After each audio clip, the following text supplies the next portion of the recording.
บทที่ 1 การทักทายปราศัย Greeting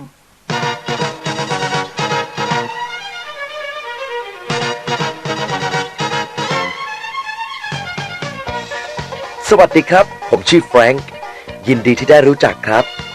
ผมจะเป็นคนช่วยให้คุณพูดภาษาอังกฤษได้ไม่แพ้เจ้าของภาษาเลยทีเดียวตลอดเวลาที่คุณฟังเทปม้วนนี้อยู่หรือแค่เปิดคู่มืออ่าน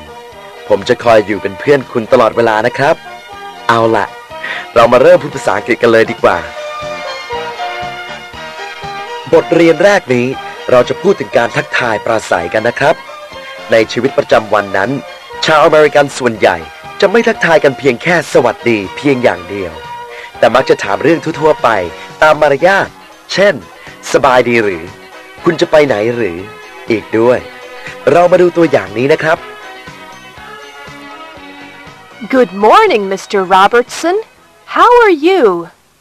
อรุณสวัสดิ์ค่ะคุณโรเบิร์ตสันสบายดีหรอคะ I'm fine, thank you. And you? ผมสบายดีและคุณล่ะครับ Very well, thank you. ดิฉันสบายดีมากๆเลยขอบคุณค่ะตัวอย่างที่ผ่านมานี้เป็นการทักทายแบบเป็นทางการ formal หรือบุคคลทั้งสองไม่คุ้นเคยกันหรือสนิทกันมาก่อน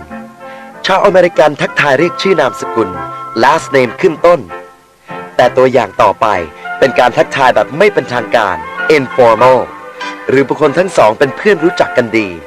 ก็สามารถเรียกชื่อของบุคคล first name นั้นได้เลยโดยตัวอย่างนี้เราจะเพิ่มรายละเอียดให้มากขึ้นอีกนิดหนึ่ง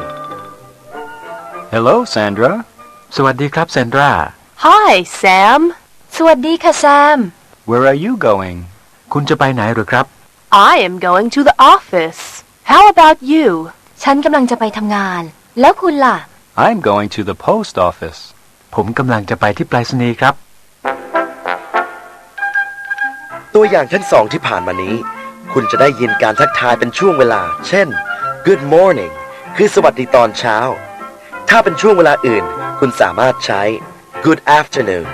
คือสวัสดีตอนบ่ายหรือ Good evening คือสวัสดีตอนเย็นสำหรับ Good night ใช้ในการบอกลาตอนกลางคืนนอกจากนี้แล้วคุณยังสามารถใช้ Hello หรือ Hi สำหรับการทักทายทั่วๆไปได้ทุกโอกาสเมื่อพบกันหลังจากที่ได้ทักทายกันไปแล้วเราก็ต้องรู้อีกด้วยนะครับว่าเราจะกล่าวทิ้งท้ายกันอย่างไร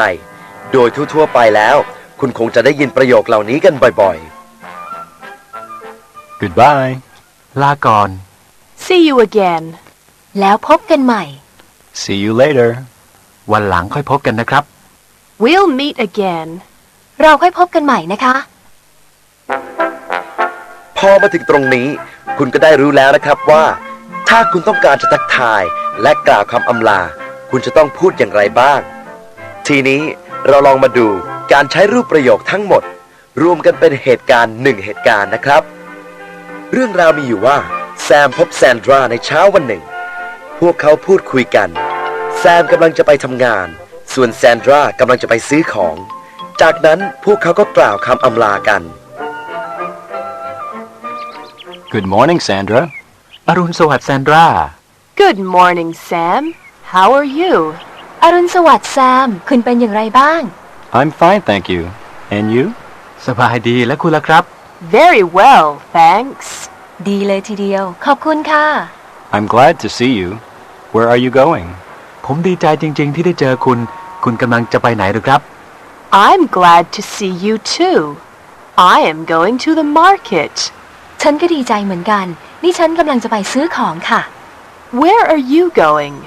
แล้วคุณล่ะกำลังจะไปไหนเหรอคะ I'm going to the office.